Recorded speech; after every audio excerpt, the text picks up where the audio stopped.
Oi pessoal, aqui é o Nicolas e o vídeo de hoje é por que envelhecemos? Ou seja, parece óbvio, né? Por que envelhecemos? Porque tudo envelhece, né? Uma mesa envelhece, um carro envelhece, uma televisão envelhece e os seres vivos também envelhecem, ou não? Na verdade, nem todo ser vivo envelhece, né? Por exemplo, alguns dias atrás eu gravei um vídeo mostrando que a hidra não envelhece, as bactérias não envelhecem. Então, na verdade, o envelhecimento não é uma coisa obrigatória nos seres vivos, enquanto que nas coisas inanimadas, sim, porque pelo desgaste normal ou do uso ou das condições atmosféricas ou do ambiente, as coisas inanimadas vão se desgastando, então elas vão envelhecendo. Mas por que nos seres vivos isso não é obrigatório? Porque os seres vivos têm sistemas de reparação embutidos. Eles são capazes de se reparar a si mesmos.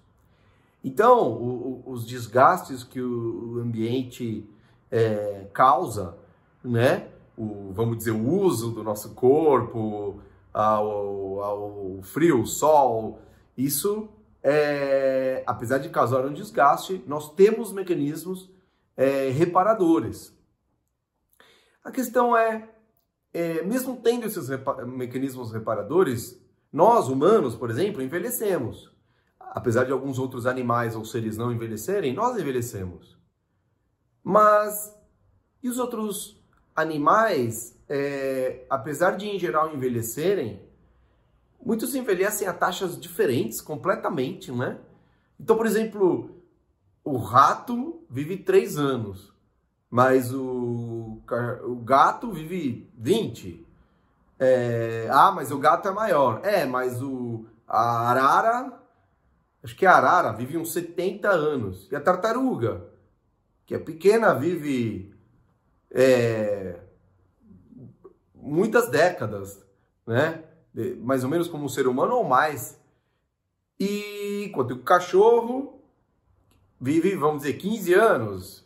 Cachorros grandes vivem menos ainda, ou seja, as baleias vivem 200. Ou seja, cada espécie vive um tempo, e isso parece não ter muito a ver com muita coisa.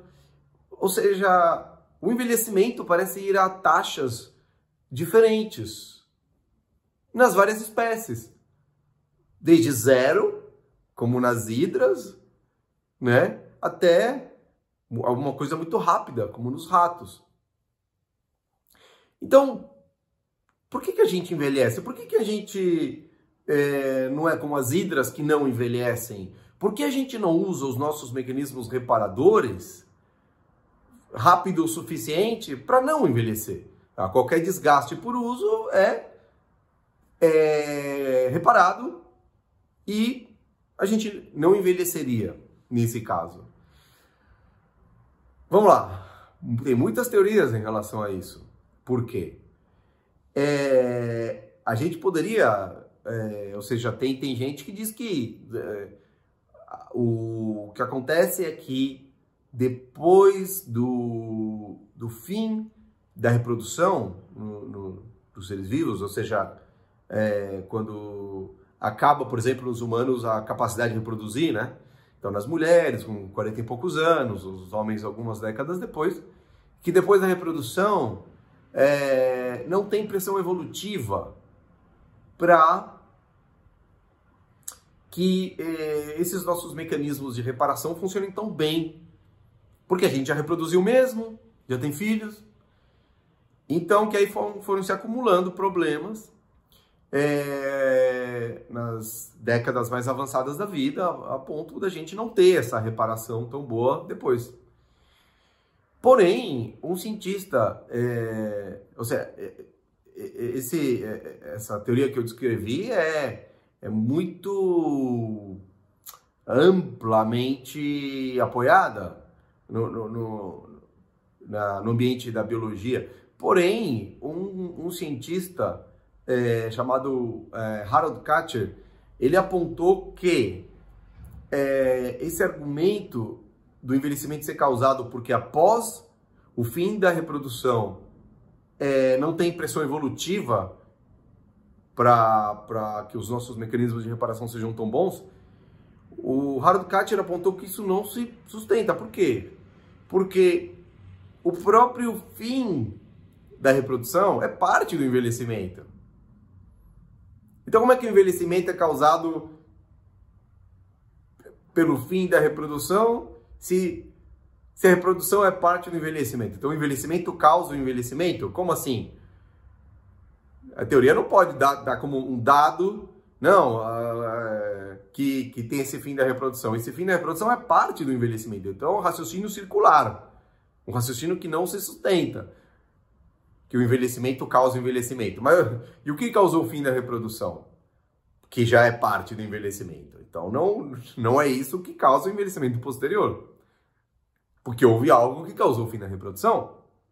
E o Harold Kutcher tem uma teoria muito interessante, que ele diz que o tempo de vida de uma espécie, né, portanto, a taxa de velocidade do envelhecimento, ela o tempo de vida de uma espécie é uma característica da espécie como qualquer outra, como cor da pele, tamanho, quantos dedos tem na mão. E ele fala, bom, outra característica é o tempo de vida. E esse tempo de vida, segundo ele, é definido por um equilíbrio entre, por um lado, a necessidade dos pais criarem os filhos, né? E quando são avós também ajudarem a criar os netos. E por outro lado, o fato de que se as gerações mais antigas não envelhecerem, as gerações mais novas terão menos chances de deixar descendentes. Porque pega aí, por exemplo, um lobo tem filhos. Só que esse lobo não envelhece. Então o lobo macho fica eternamente com aquele físico da sua plenitude. Os lobinhos, eles vão crescer, mas eles são muito menos experientes que o lobão.